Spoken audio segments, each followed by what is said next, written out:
Hey guys, it's Greg Atkinson here. I am in Southern California, in Huntington Beach. Just finished consulting with a very large church for the weekend and have something on my heart I've been thinking and praying about for a long time. I don't know when I will release this video, but I wanted to record it in a beautiful setting at an amazing hotel that this church put me up in.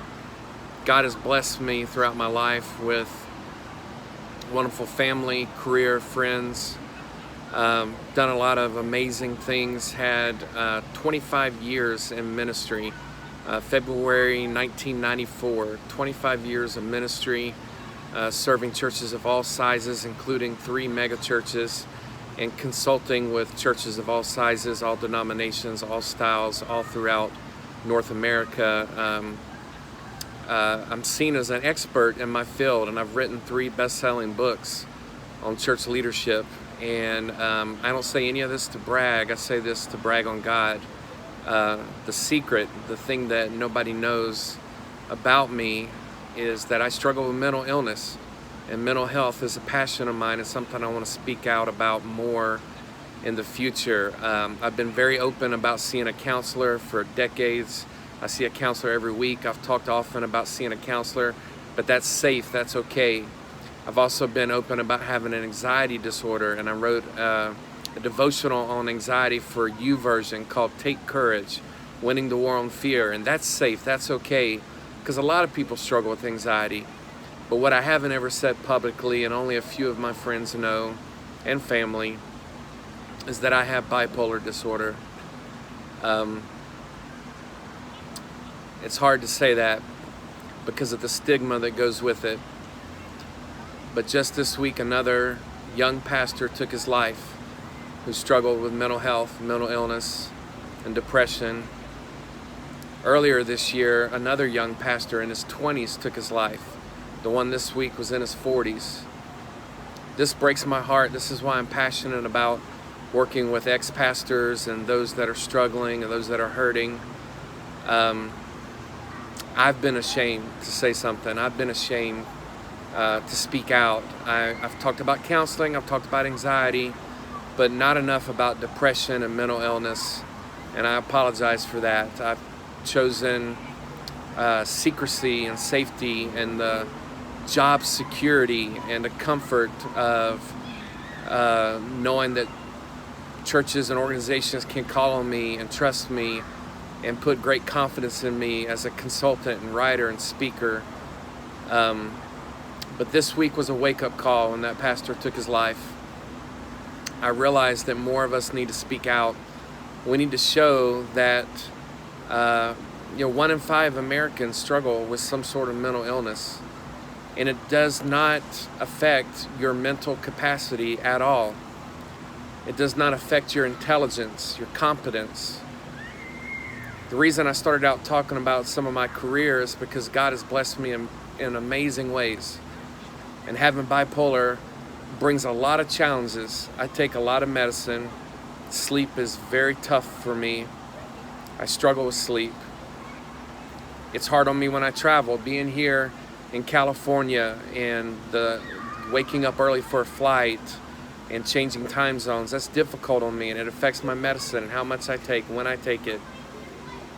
These are things that I've endured for 13 years since I was diagnosed in 2006.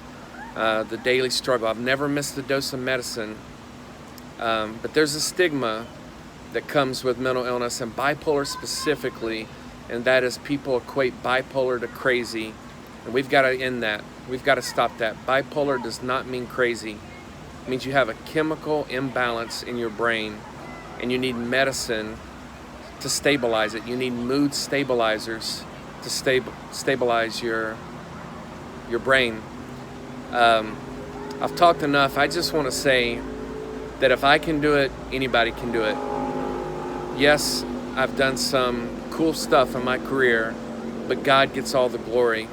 And He did it with a weak servant who requires counseling and psychiatrists and therapists and medicine. God uses medicine. Please don't let anybody guilt you or shame you for taking medicine. Pastors, don't tell people if you just prayed enough you wouldn't be depressed. That's not true. All throughout the Bible you see prophets that were depressed. Depression is a real thing, and we need to be open and honest about it. And we don't need to shame people or guilt people for having mental struggles. We have to be healthy in every way, physically, spiritually, emotionally, and mentally. So if you're struggling, reach out to me. Reach out to me, reach out to others. See a counselor, see a psychiatrist. If you need medicine, take your medicine. When I got diagnosed in 2006, I was ignorant and I was prideful, and I thought if you just prayed enough it would go away. And I had said some harsh things about family members in the past, and I got diagnosed with anxiety disorder and bipolar in 2006, and I met with my pastor and I said, they're telling me I need to take medicine. What do you think? And he said, Greg, if you had diabetes, would you take insulin? And I said, yes. He said, take your medicine. And I have never missed a day since. It is 2019, and I have never missed a dose of medicine. Listen to me. Bipolar does not mean crazy. It means you have unique challenges and a disability that many can relate to and some can't. And that's okay. That's on them. But God can use you regardless. God can still use you. I'm one of many that He's using. Everybody has some sort of struggle, some sort of issue. And when God chooses to use us despite our weakness, He gets all the glory. He gets all the glory.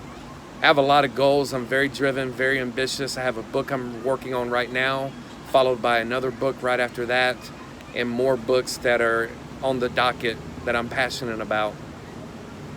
But I just want you to know that if you talk with me, it's a safe place. It is okay to struggle. Your identity is you're a beloved child of God. That's who you really are. You're a beloved child of God. Rest in that.